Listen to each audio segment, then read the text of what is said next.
வணக்கம். இன்றைக்கி நம்ம மசாலா சிக்கன் லைஃப் ஸ்டைலில் தேங்காய் பால் ஊற்றி ஒரு க்ரீமி சிக்கன் கிரேவி எப்படி பண்ணுறதுன்னு பார்ப்போம். இன்றைக்கி நான் 1/2 கிலோ சிக்கன் எடுத்திருக்கேன். மஞ்சத்தூள் உப்பு போட்டு ஒரு 1/2 மணி நேரம் ஊற வச்சுருக்கேன். இது கூட 3 மீடியம் சைஸ் வெங்காயம், தக்காளி கட் பண்ணி வச்சுருக்கேன். 2 பச்சை மிளகா, தேங்காய் பால் வந்து நான் 2 பால் எடுத்திருக்கேன். இதில் தான் கூட சேர்க்க போகிற மசாலா காஷ்மீரி மிளகாத்தூள் 1 ஸ்பூன், அது வந்து கலருக்காக. வெறும் மிளகாத்தூள் 1 ஸ்பூன் எடுத்திருக்கேன். 3 ஸ்பூன் மல்லித்தூள், 1/2 ஸ்பூன் கரம் மசாலா, பிரியாணி இலை, பட்டை, 1/2 ஸ்பூன் ஜீரகம், 3 கிராம்பு, 2 ஏலக்காய், 2 ஸ்பூன் இஞ்சி பூண்டு பேஸ்ட்டு, கடைசியாக போடுறது கொத்தமல்லி இலை. வாங்க எப்படி பண்ணுறதுன்னு பார்ப்போம். சட்டி நல்லா காஞ்ச உடனே ஒரு 4 ஸ்பூன் எண்ணெய் காஞ்சதும் பட்டை, கிராம்பு, ஏலக்காய்,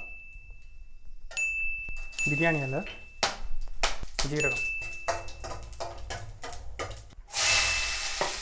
இது பொரிஞ்சதும் நறுக்கி வச்சு வெங்காயம் போட்டுருக்கேன். வெங்காயம் வதங்கிறதுக்கு தேவையான அளவு உப்பு,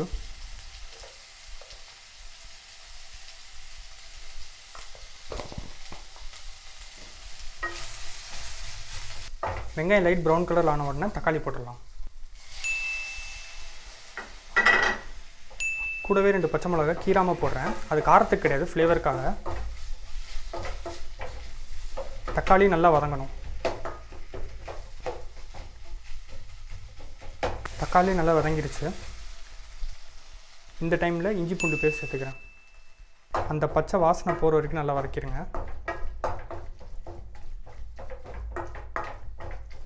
ஃப்ளேமை ஃபுல்லாக குறைச்சிட்டு மசாலா சேர்த்துக்கலாம்.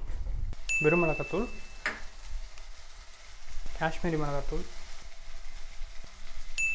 மல்லித்தூள், கரம் மசாலா. நல்லா பச்சை வாசனை போகிற வரைக்கும் நல்லா வதக்கிடுங்க. மசாலா நல்லா ஃப்ரை ஆயிடுச்சு. இப்போது சிக்கன் சேர்த்துக்கலாம்.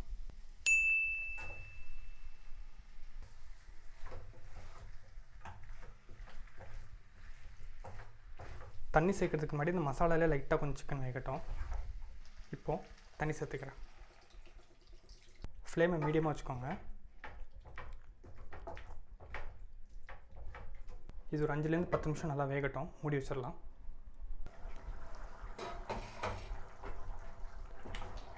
சிக்கன் நல்லா வெந்துருச்சு. இந்த டைமில் நம்ம தேங்காய் பால் ஊற்றிடலாம்.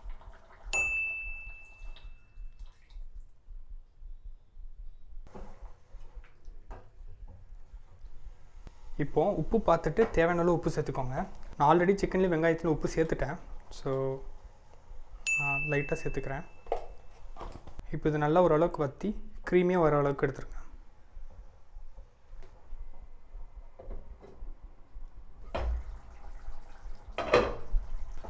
கிரேவி வற்றி ரெடி ஆயிடுச்சு. ஃப்ளேம் ஆஃப் பண்ணிடுறேன். கடைசியாக கொஞ்சம் கொத்தமல்லி எல்லாம் போட்டு இறக்கிடலாம்.